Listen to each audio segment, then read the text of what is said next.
नमस्कार, मी आसावरी. दिल से दिल तक हेल्दी हार्ट टॉक शो मध्ये आपल्या सगळ्यांचं मनपूर्वक स्वागत. हृदयविकारामुळे जीवाला संभवणारा धोका दिवसेंदिवस प्रचंड प्रमाणात वाढत चाललाय. अगदी तरुण आणि सुदृढ लोकांनाही हृदयविकाराचा झटका आल्याच्या घटना आपण बघत असतो. जागतिक संशोधनात हे सिद्ध झालंय की पाश्चात्य देशातल्या लोकांना ज्या वयात हृदयविकार होतात त्यापेक्षा 10 वर्ष कमी वयात भारतीय लोकांना हृदयविकार संभवतात. एवढंच नाही तर दर 33 सेकंदाला एका भारतीयाचा हृदयविकारामुळे मृत्यू होतो. आकडेवारी भयानक आहे, पण घाबरून न जाता जनजागृती करण्याच्या हेतूनं 2018 साली दिल से दिल तक हेल्दी हार्ट टॉक शोची सुरुवात करण्यात आली. इंडियन मेडिकल फ्रेटर्निटीच्या संयुक्त विद्यमानं या कार्यक्रमाची सुरुवात झाली आणि आजपर्यंत लाखो लोकांना या कार्यक्रमाचा फायदा झाला आहे आणि अनेकांनी या कार्यक्रमाचं कौतुक केलं आहे. त्याच पार्श्वभूमीवर आम्ही दर रविवारी देशातल्या प्रसिद्ध हृदयरोग तज्ज्ञांना घेऊन टीव्हीवर आपल्या भेटीला येत असतो. तर आज आपण आहोत औरंगाबाद स्टुडिओमध्ये आणि आमच्याबरोबर आहेत महाराष्ट्रातलेच नाही तर देशातले सुप्रसिद्ध doctors doctor Tukaram Awate, doctor Ranjit Palkar, doctor Krishna कोरडे आणि डॉक्टर श्रीकांत धनवले यांचं. कार्यक्रमाला पुढे नेऊया. माझा पहिला प्रश्न डॉक्टर तुकाराम आवटे यांच्यासाठी आहे की हल्ली बरेचदा आपण असं बघतो की अगदी सुदृढ आणि व्यायाम करत असलेल्या तरुणांना सुद्धा हृदयविकाराचा झटका येतो आणि कोविड नंतर विशेषतः हे प्रमाण वाढलंय. यामागची कारणं काय आहेत? बरोबर. तर कोविड इन्फेक्शन आणि हृदयरोग यांचा संबंध याच्याबद्दल जनसामान्यामध्ये बरेच समज आणि गैरसमज आहेत. सर्वात महत्वाचा गैरसमज आहे की बऱ्याच लोकांना असं वाटतं की कोविड व्हॅक्सिन नंतर हृदयरोगाची शक्यता वाढते.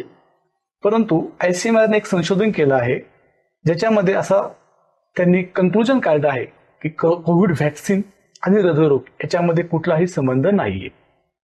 दुसरी गोष्ट आहे की जेव्हा पेशंटला कोविड इन्फेक्शन होतं त्यांच्यामध्ये नक्कीच हृदयरोगाची शक्यता काही पटीने वाढते. त्याचे कारण असे आहे की कोविड इन्फेक्शनमुळे आपले ब्लड घट्ट बनते, काही लोकांची इम्युन सिस्टीम जास्त रिस्पॉन्ड करते ज्याला आपण सायटोकाईन स्टॉर्म म्हणतो. काही लोकांना कोविड इन्फेक्शनमुळे हृदयाचं पंपिंग फंक्शन कमी होते. काही पेशंटचे कोविड इन्फेक्शनमुळे हृदयाची गती अनियमित होते, कमी होते किंवा जास्त होते. तर हे झालं कोविड इन्फेक्शनमुळे होणारे हृदयरोग. परंतु अलीकडच्या काळात म्हणजे पोस्ट कोविड आपल्याला असं बऱ्याचशा बातम्या ऐकू येतात की बऱ्याचशा तरुण सो कॉल्ड हेल्दी लोकांना अचानक अटॅक येतो किंवा कार्डियक अरेस्ट होतो. त्याच्या मागे बरीचशी कारणं आहेत. त्याच्यामध्ये कोविड इन्फेक्शन हे एक कारण तर आहेच, पण त्याबरोबर आजच्या तरुण वर्गामध्ये लाईफस्टाईल हा खूप महत्वाचा भाग आहे. कारण आजच्या तरुण वर्गामध्ये पोस्ट कोविड विशेष करून ॲडिक्शन्स खूप मोठ्या प्रमाणामध्ये वाढले आहे. याच्यामध्ये टोबॅको, स्मोकिंग, अल्कोहोल हे सगळेच ॲडिक्शन्स आहेत. स्ट्रेस लेवल पोस्ट कोविड तरुणांमध्ये स्ट्रेस लेवल खूप वाढले आहे, ज्याच्यामध्ये जॉब लॉस, घरामध्ये कोणाचे डेथ हे सर्व कारणे आहेत. त्याच्यामुळे तरुण वर्गांमध्ये हृदयरोग पोस्ट कोविड हा खूप मोठ्या प्रमाणात वाढला आहे. डॉक्टर रणजीत पालकर यांना माझा प्रश्न आहे की अचानक हृदयविकाराचा झटका येणे म्हणजे काय आणि हृदयविकाराच्या झटक्यापेक्षा म्हणजे सामान्य हृदयविकाराच्या झटक्यापेक्षा तो कसा वेगळा असतो आणि अशा वेळी तात्काळ जीव वाचवण्यासाठी काय करता येऊ शकतं? तर सर्वप्रथम कार्डियक अरेस्ट आणि हार्ट अटॅक या दोन संज्ञांबद्दल जी गफलत साधारण जनसामान्यांमध्ये दिसते. तर हार्ट अटॅक किंवा हृदयविकाराचा जो झटका येतो हा ऑफकोर्स अचानक असतो आणि त्याचमुळे हृदयविकाराचा झटका नेमकं काय आहे याविषयी माहिती असणं फार आवश्यक आहे. हृदयविकाराचा झटका म्हणजेच हार्ट अटॅक यामध्ये हृदयाच्या मुख्य रक्तवाहिनींमध्ये रक्ताची गुठळी निर्माण होऊन रक्तप्रवाह जो आहे हृदयाचा त्यामध्ये 100% म्हणजे 100% अवरोध निर्माण होतो आणि त्यामुळे त्या व्यक्तीला, त्या पेशंटला छातीत वेदना व्हायला लागतात. त्याच्या ECGमध्ये काही बदल येतात आणि त्यानुसार त्याची ट्रीटमेंटसुद्धा केली जाते. तर हृदयविकाराचा झटका ही त्या मानाने एक सामान्य बाब म्हणता येईल जी हृदयरोगाच्या पेशंट्समध्ये आपल्याला बघायला मिळते. परंतु कार्डियक अरेस्ट किंवा जो तुम्ही अचानक येणारा हृदयविकाराचा झटका ज्याला संबोधलं तो हा तेवढा कॉमन किंवा तेवढा सामान्य प्रॉब्लेम नाही. परंतु त्याचं एक कारण हार्ट अटॅक असू शकतं. एक कार्डियक अरेस्ट म्हणजे काय तर नेमकं हृदयाची जी धडधड असते ती अचानक थांबणे. मग ती थांबण्याचे कारण काय असू शकतात तर तो एक मेजर हार्ट अटॅक असू शकतो. त्याचप्रमाणे हृदयाचे ठोके अनियमित होणे किंवा ते फार जास्त वेगाने मंदावणे असं आपण त्याच्या दोन वेगवेगळे काही कारणं बघू शकतो. यामध्ये व्हेंट्रिक्युलर अरिथमियाज हे त्याचं फार महत्त्वाचं कारण मानलं जातं आणि त्यामुळे काही लोकांना कार्डियक अरेस्ट संभवतो. त्याप्रमाणेच कंप्लीट हार्ट ब्लॉक, काही लोकांना हृदयाची ठोके अत्यंत कमी झाल्यामुळे कार्डियक अरेस्ट संभवतो. ऑफकोर्स या दोन वेगळ्या संज्ञांची ट्रीटमेंटसुद्धा वेगळीच असते. डॉक्टर कृष्णा कोरडे यांना माझा पुढचा प्रश्न आहे. Doctor, non alcoholic fatty liver म्हणजे काय आणि त्याचा हृदयविकारांवर कसा परिणाम होतो? सर्वप्रथम फॅटी लिव्हर म्हणजे काय हे आपल्याला समजून घेणं गरजेचं आहे. फॅटी लिव्हर म्हणजे जे यकृत आहे आपलं लिव्हर, याच्यावर 5% पेक्षा जास्त चरबी येणे त्याला आपण फॅटी लिव्हर असं म्हणतो. तर सर्वसाधारण आपल्या सर्वांमध्ये अशी धारणा असते की फॅटी लिव्हर हे नेमकं फक्त दारूचं व्यसन आणि जेव्हा अल्कोहोलचं प्रमाण वाढलं तेव्हाच फॅटी लिव्हर होतं. परंतु संशोधनामध्ये असं आढळलेलं आहे की भारतीय एक 25 ते पुढे घटकामध्ये 25% किंवा 25% लोक हे फॅटी लिव्हर या आजाराने त्रस्त आहेत. तर फॅटी लिव्हर जे आजकाल 25% पेक्षा जास्त आपल्याला युवकांमध्ये आणि 25 वयाच्या वर दिसतं आहे, याचं प्रमुख कारण म्हणजे की बैठी जीवनशैली. बैठी जीवनशैलीलाच आपण आळशी जीवनशैली म्हणतो, की ज्यांचं चालणं फिरण्याचं किंवा शारीरिक कष्टाचं काम दिवसेंदिवस कमी होत चाललेलं आहे. जसं शहरांमध्ये प्रत्येक ठिकाणी आपल्याला लिफ्ट, वाहन, प्रत्येक गोष्ट मुबलक असल्यामुळे शरीराची जेवढी चाल व्हायला पाहिजे तेवढी होत नाही. त्याच्या व्यतिरिक्त लठ्ठपणा, मधुमेह व उच्च रक्तदाब हे जे कारणं आहेत त्याच्यामुळे आपल्या लिव्हरवर अतिरिक्त चरबी जमा व्हायला लागते. तर मग नक्कीच आपला पुढचा प्रश्न असा होता की आता हे जे नॉन अल्कोहोलिक फॅटी लिव्हर म्हणजे दारूचं व्यसन नसणाऱ्यांना जे आपल्या यकृतावर चरबी जास्त आहे त्याचा हृदयाला काय धोका होऊ शकतो? तर नक्कीच याचा हृदयाला प्रचंड धोका जाणवू शकतो. कारण की ही जी अतिरिक्त चरबी आहे ही बाकी आपले अवयव जसे हृदयांच्या मांसपेशी, ज्याला आपण एपिकार्डियल फॅट सुद्धा म्हणतो, याच्यामध्ये जमा होऊन शरीरातलं ओव्हरऑल इन्फ्लामेशन म्हणजेच बारीक बारीक धमन्यांमधली सूज वाढत चालते. धमन्यांमधून जो आपला रक्तपुरवठा ज्या स्पीडने व्हायला पाहिजे ती स्पीड कमी व्हायला लागते. आणि नक्कीच जेव्हा हृदयाच्या धमन्यांची सूज वाढत चालते आणि हृदयांच्या धमन्यांचा रक्तपुरवठ्याची स्पीड कमी व्हायला लागते तेव्हा ब्लॉकेजेसचा नक्कीच आपल्याला त्रास भविष्यामध्ये अनुभवू शकतो. पुढचा विषय असाच की जेव्हा चरबी हृदयावरची आणि लिव्हरवरची वाढते त्याला आपण एक पर्याय म्हणून सर्वांनीच रोज एक हेल्दी लाईफस्टाईल ज्याला म्हणतो आपण की एक 30 ते 35 मिनिटं व्यायाम करणे, जेवणामध्ये होता होईल पालेभाज्या म्हणजे ग्रीन फ्रूट्स, आपले व्हेजिटेबल्स आणि फ्रूट्स वगैरे जास्त ठेवणे, याच्याने नक्कीच आपल्याला फॅटी लिव्हरचा त्रास टाळता येऊ शकतो. डॉक्टर श्रीकांत धानवले यांना मी विचारू इच्छिते की हृदयविकाराच्या झटक्यामुळे होणाऱ्या वेदना आणि गॅस्ट्रिक समस्येमुळे होणाऱ्या वेदना यात नेमका फरक कसा करायचा? हृदयविकाराच्या झटक्यामुळे होणारी छातीत वेदना आणि ॲसिडिटीमुळे होणारी छातीत जळजळ यामध्ये खूप समानता आहे. त्यामुळे बरेच रुग्ण जेव्हा छातीत जळजळ होते तेव्हा ती ॲसिडिटीमुळे झाली आहे म्हणून दुर्लक्षित करतात, जेव्हा ते ॲक्च्युली हृदयविकाराच्या झटक्यामुळे असू शकते. त्यामुळे वेळीच उपचाराअभावी या रुग्णांना आपला जीव गमावा लागू शकतो. तर जाणून घेऊयात. सहसा हृदयविकाराच्या झटक्याचे मुख्य लक्षण म्हणजे छातीत दुखणे हे आहे. अचानकपणे छातीच्या डाव्या बाजूमध्ये दुखणे, तीव्र वेदना होणे, छातीवर दाब येणे ही हृदयविकाराची मुख्य लक्षणे आहेत. त्या तुलनेत गॅस्ट्रिक ॲसिडिटीमुळे जी आपले छातीमध्ये जळजळ होते त्यामध्ये ती जळजळ युजली जेवण झाल्यानंतर इमिजिएटली होत असते आणि काही रुग्ण घशामध्ये आंबट पाणी आले आहे अशा शब्दातही त्याचं वर्णन करतात. परंतु तरीही 100% आपण जी छाती जळजळ होती आहे ती गॅस्ट्रायटिसमुळे होत आहे किंवा हृदयविकाराच्या झटक्यामुळे होत आहे हे फक्त लक्षणांच्या आधारे 100% खात्रीपूर्वक सांगू शकत नाही.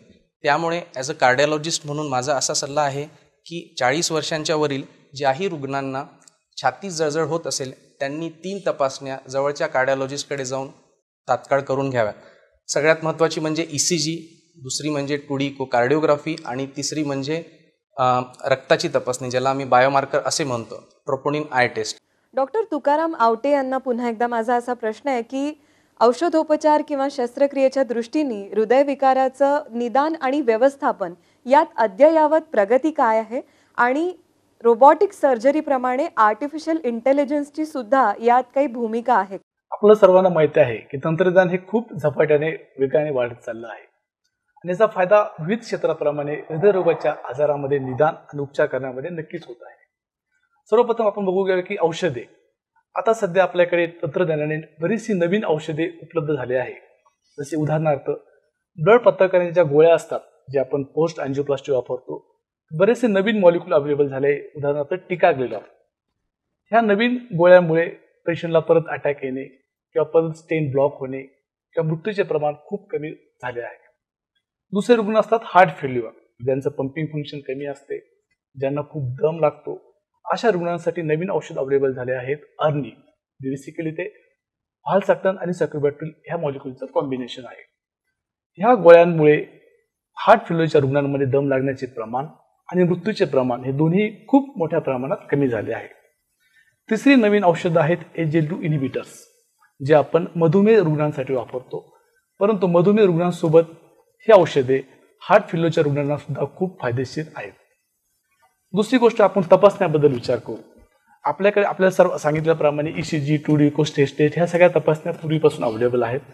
परंतु आता नवीन तंत्रज्ञानामुळे बऱ्याचशा नवीन तपासण्या अवेलेबल झाल्या आहेत. उदाहरणार्थ स्टेज थॅलियम स्कॅन, पेट स्कॅन, ज्याच्यामध्ये आपण रुग्णांचे ब्लॉकेज असताना अँजिओप्लास्टीची गरज आहे का हे आपण अचूक सांगू शकतो.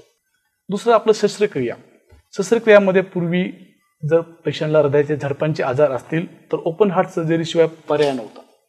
परंतु आता नवीन तंत्रज्ञानामुळे ज्या लोकांना हृदयाच्या झडपांचे आजार आहेत, जसं फॉर एक्झाम्पल एओर्टिक वॉलचा आजार आहे, अशा लोकांना आपण पायाच्या नसामार्फत दुर्बीणद्वारे एओर्टिक अँजिओप्लास्टी करू शकतो, ज्याला आपण ट्रान्सक्युटेनस परक्युटेनस एओर्टिक अँजिओप्लास्टी असे म्हणतो. तसेच आपण जर विचार केला की रोबोटिक, तर आता भारतामध्ये सुद्धा रोबोटिक अँजिओप्लास्टी अवेलेबल झाली आहे, ज्याने रोबोट मार्फत आपण अँजिओप्लास्टी करतो, जो बरीचशी अचूक असते. तसेच आपण विचार केलो आर्टिफिशियल इंटेलिजन्स. बऱ्याचशा क्षेत्रामध्ये आर्टिफिशियल इंटेलिजन्स खूप महत्त्वाचं काम करत आहे. हृदयरोगामध्ये सुद्धा निदान आणि उपचार करण्यासाठी आर्टिफिशियल इंटेलिजन्स हे खूप महत्त्वाचे आहे आणि भविष्यामध्ये याचा खूप महत्त्वाचा रोल असणार आहे. डॉक्टर रणजित पालकरांना माझा प्रश्न आहे की औषधं आणि उच्च रक्तदाब याबद्दल रुग्णांना काय माहिती असायला हवी? उच्च रक्तदाब हा साधारण आपल्याला सर्वांना बराच परिचित आहे. आपण सर्वप्रथम काही आकडेवारीबद्दल जाणून घेऊयात. सप्टेंबर 2023 मध्ये जागतिक आरोग्य संघटनेने जी आपल्याला आकडेवारी दिली त्यामध्ये साधारण जगभरामध्ये 33% रुग्णांना, 30 ते 80 वयोगटातील लोकांमध्ये जर आपण बघितलं तर 33% हे उच्च रक्तदाबाचे रुग्ण आहेत. त्याचीच आकडेवारी जर आपण भारतातली बघितलं तर 31% रुग्णांना भारतामध्ये ब्लड प्रेशर आढळले. याचा अर्थ काय तर ऑलमोस्ट 1/3 म्हणजे 1/3 लोकांना उच्च रक्तदाबाचा त्रास आहे. आणि हा त्रास सगळ्यात महत्त्वाचं म्हणजे फक्त 20% लोकांमध्येच व्यवस्थित नियंत्रित केला गेलेला आहे. म्हणजेच बाकी 80% लोकांमध्ये रक्तदाबाची जी ट्रीटमेंट आहे ती योग्य केली जात नाही किंवा बऱ्याचशा अंशी ती घेतलीच जात नाही. मग यामुळे काय होतं तर आपल्याला हृदयरोगाचा झटका येण्याचं प्रमाण, मेंदूमध्ये झटका येण्याचंच म्हणजे पॅरालिसिस किंवा अर्धांगवायूचं प्रमाण आणि किडनीचे जे विकार आहेत यांचं प्रमाण भारतामध्ये जास्त आढळत आहे. म्हणूनच योग्य उपचार जर आपण उच्च रक्तदाबाचा केला तर नक्कीच या सर्व गोष्टींमधून आपल्याला त्यातून मार्ग काढता येईल. आणि यामुळे होणारे जे मृत्यूचं प्रमाण आहे, जे की आपण सुरुवातीलाच बघितलं की दर 33 सेकंदाला हृदय विकारामुळे लोकांचे मृत्यू होत आहेत, तर याचं प्रमाण एका विशिष्ट आणि फार मोठ्या संख्येने कमी करणं आपल्याला सहज शक्य होईल. जर आपल्या सर्वांना या सगळ्याच गोष्टींमधनं मुक्तता पाहिजे असेल तर रक्तदाब, जो की त्या मानाने आता सामान्य आजार आहे, याची ट्रीटमेंट व्यवस्थित घेणं, त्याला योग्य प्रमाणात नियंत्रित करणं फार गरजेचं राहील. म्हणूनच मला वाटतं की आता सर्वांनी आपला रक्तदाब किती आहे हे जाणून घेणं आवश्यक आहे आणि हाच मला या कार्यक्रमामार्फत सर्वांना मेसेज किंवा संदेश द्यायचा आहे.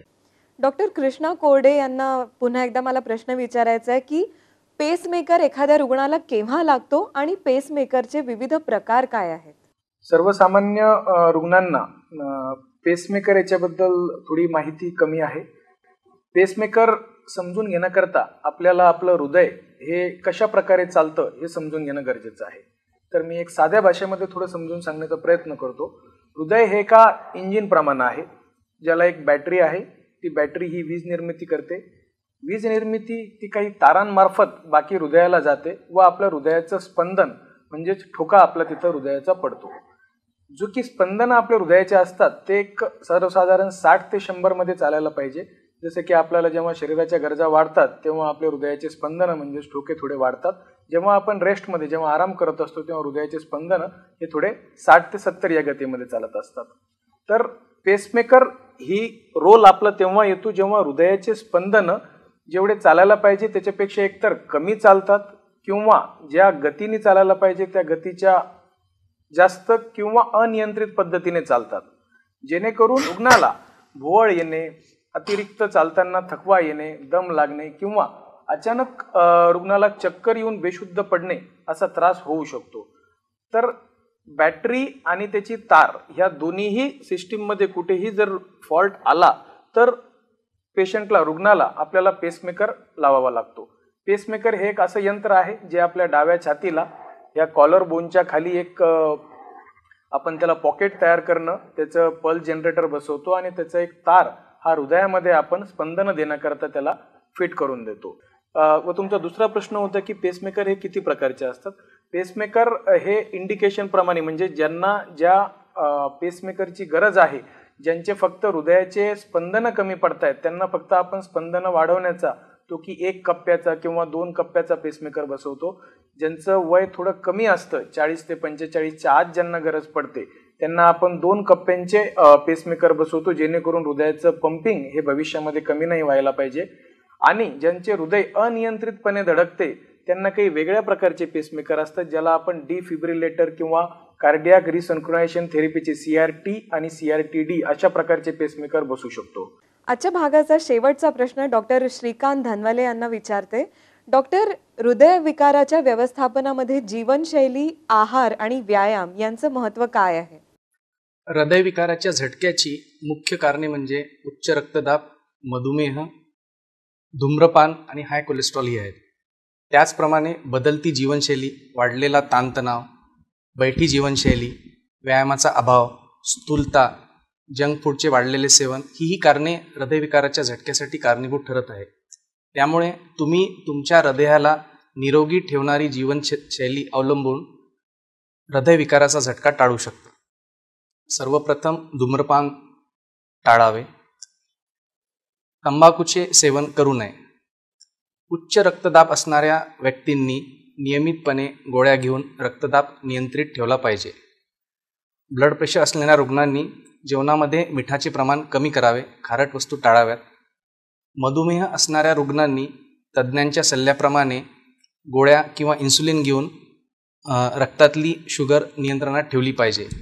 रोज कमीत कमी 30 मिनटं आणि आठवड्यातले कमीत कमी 5 दिवस व्यायाम नियमितपणे केला पाहिजे. संतुलित आहाराचे सेवन करावे. जसं भारतीय जेवणामध्ये कार्बोहायड्रेटचे इंटेक जास्त आहे आणि प्रथिनांची कमतरता आहे, तर प्रथिनांची इंटेक वाढवली पाहिजे आणि कार्बोहायड्रेटची इंटेक मॉडरेट ठेवली पाहिजे. जंक फूड आणि फास्ट फूडचे सेवन कमी करावे. जे रुग्ण स्थूल आहेत त्यांनी वजन नियंत्रित ठेवले पाहिजे. रोज कमीत कमी रात्री 7 ते 8 तास पुरेशी झोप घेतली पाहिजे. ताणतणाव कमी करण्यासाठी नियमितपणे योगा आणि प्राणायाम केला पाहिजे. आणि त्याचप्रमाणे वयाच्या 40 वर्षावरील व्यक्तींनी नियमितपणे कार्डिओलॉजिस्टकडे जाऊन वर्षातनं एकदा तरी ECG, blood pressure, 2D eco आणि गरज पडल्यास स्ट्रेस टेस्ट ह्या तपासण्या केल्या पाहिजेत. एकंदरीत्या ब्लड प्रेशर आणि शुगर कंट्रोल करून, नियमितपणे व्यायाम करून, पुरेशी झोप घेऊन, ताणतणाव टाळून हृदयविकाराचा धोका कमी करता येऊ शकतो. डॉक्टर, मनपूर्वक धन्यवाद की आपण वेळ काढून आज इथे आलात आणि आमच्या प्रेक्षकांना इतकी उपयुक्त माहिती दिली. मनपूर्वक धन्यवाद आणि नमस्कार. हृदयाची काळजी कशी घ्यावी आणि त्याला निरोगी कसं ठेवावं, आजच्या या भागातून आपण हे शिकला असालच. पुन्हा एकदा आम्ही भेटणार आहोत पुढच्या भागात अशाच उपयुक्त माहितीसह. पण तोपर्यंत अधिक माहिती जाणून घेण्यासाठी दिल से दिल तक हेल्दी हार्ट टॉक या पेजला सबस्क्राईब करा, फॉलो करा. याबरोबरच आम्ही यूट्यूबवर आहोत, ट्विटर आणि इंस्टाग्रामवर सुद्धा आहोत. So stay connected. पुन्हा भेटूया पुढच्या भागात. तोपर्यंत मनपूर्वक धन्यवाद आणि नमस्कार.